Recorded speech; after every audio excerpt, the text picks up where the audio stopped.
A child in the Democratic Republic of Congo digs cobalt from the earth with bare hands. That's the same mineral that powers your smartphone, your electric car, and yet her family starves. Why? Because the International Monetary Fund, the IMF, is designed in this way. For 60 years, African nations have been trapped in a financial Hunger Games, forced to borrow, stripped of sovereignty, and milked dry by debt. This isn't economic misfortune, it's a calculated system of control, and the numbers don't lie. The proposal is, it is up to the rest of us to stand behind the credit of the devastated and undeveloped countries and take, each of us, our share in guaranteeing the lenders from ultimate loss.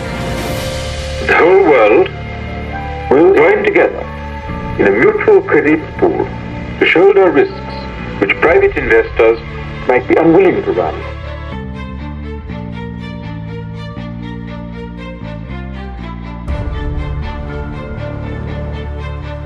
$163 billion leaves Africa annually in debt payment. More than 22 countries spend on healthcare combined. 31 African nations are currently locked in IMF programs. 5%. That's all Africa got from the IMF's $650 billion COVID relief fund.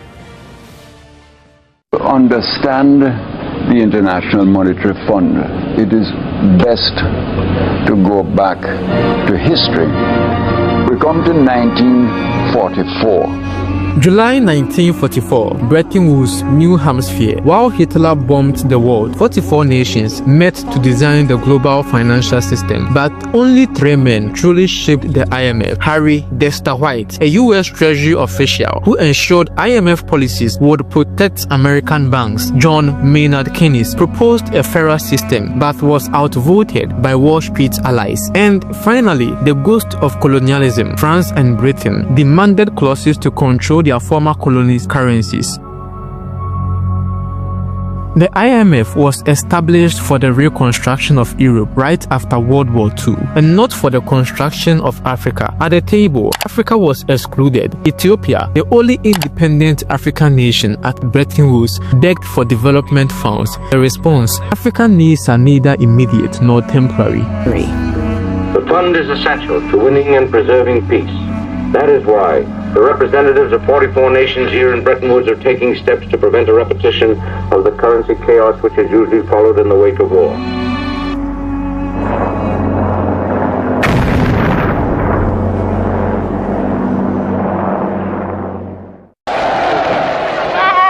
There is a new African in the world. That new African is ready to fight his own battle and show that after all, the black man is capable of managing his own affairs.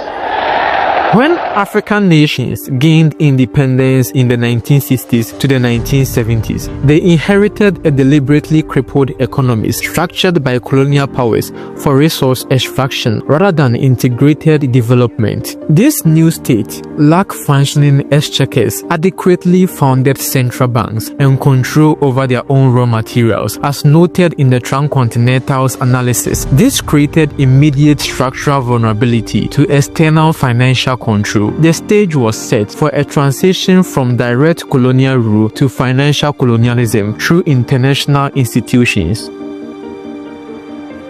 The first African loan went to apartheid South Africa in 1958, followed by Egypt 1962, Morocco 1963, and Tunisia 1964. Crucially, progressive leaders like Ghana's Kwame Nkrumah recognized the danger early, describing multilateral aid as a neo-colonialist trap that will compromise sovereignty. His predictions came true after he was tragically overthrown in a CIA-backed coup, and Ghana became the first sub-Saharan African nation to accept IMF conditions in 1966. Senegal's trajectory exemplifies the emerging pattern. After independence from France in 1960, it joined the IMF in 1962. By 1979, it entered its first credit arrangement, beginning a cycle of dependency that saw Senegal seek IMF assistance 20 times over 46 years under various facility names: Extended Credit Facility, Structural Adjustment Facility, etc. Each arrangement further diminished Senegal's fiscal sovereignty, especially given its existing monetary constraints through the CFA français. This established the template. Countries with limited policy space and urgent financial needs accepted conditions that systematically eroded economic sovereignty. An internal 1996 IMF study on Senegal admitted failure. While the policies pursued under these programs have contributed to a reduction in microeconomic imbalances, economic growth has remained erratic and subdued. Despite this recognition, the policies intensified.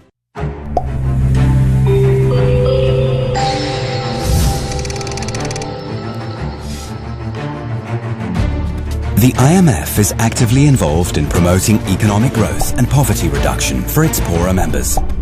Following widespread criticism, the IMF launched the Poverty Reduction and Growth Facility in 1999, later renamed the Extended Credit Facility. This included poverty reduction strategy papers intended to promote country ownership. However, as the Transcontinental dossier notes, the core conditionalities remained unchanged. The IMF's 2003 issues brief celebrated Sub-Saharan Africa's 3% growth, while conceding it would take over 40 years to reach current income levels of other developing regions at that pace. The heavily indebted poor countries initiative provided partial debt relief but failed to address structural drivers of indebtedness. Africa's total external debt has exploded from $61 billion in 2010 to $163 billion in annual servicing cost by 2023, with total debt exceeding $1.152 trillion. Commercial lenders now hold 43% of this debt, more than double the 200%, making it more expensive and volatile. The pandemic exacerbated this crisis, with African countries receiving only $33 billion of the $650 billion in special drawing rights issued by the IMF. Thus, a mere 5% share, reflecting outdated quota systems. This forced countries into new borrowing under harsh terms. A 2022 study of 81 developing countries found that structural conditions increased poverty by triggering unemployment, reducing government revenue, increasing cost of basic services, and dismantling social security systems. Each 1% worsening in terms of trade translated to 0.25% higher poverty in countries with structural conditions. These reforms disable precisely the policy tools needed for development. African borrowing follows a perverse pattern. Countries access IMF resources most during global crises when they are weakest, locking in disadvantageous terms. As Development Reimagined notes, the peak borrowing years 2020 with 54 loans during COVID, 2023 with 27 loans during supply chain disruptions demonstrate this pro-cyclical trap. Loan instruments like the Extended Credit Facility have zero interest but require repayment within 5.5 to 10 years, impossible timelines for economies needing sustained investment. By March 2024, 31 African countries had outstanding IMF loans with projected payments totaling $48 billion from 2023 to 2027. This and many other complex tactics show how the IMF uses financial help to trap African nations in an endless debt cycle, extracting value while holding them hostage through loans. Just look at what happened to Senegal in 2025, when the new government audited the IMF's reported data and found major inaccuracies. Their $1.8 billion credit facility was suspended. That alone shows how the system punishes any attempt to reclaim economic sovereignty. Honestly, I'm not surprised. After all, the IMF was built to rebuild the West, not Africa.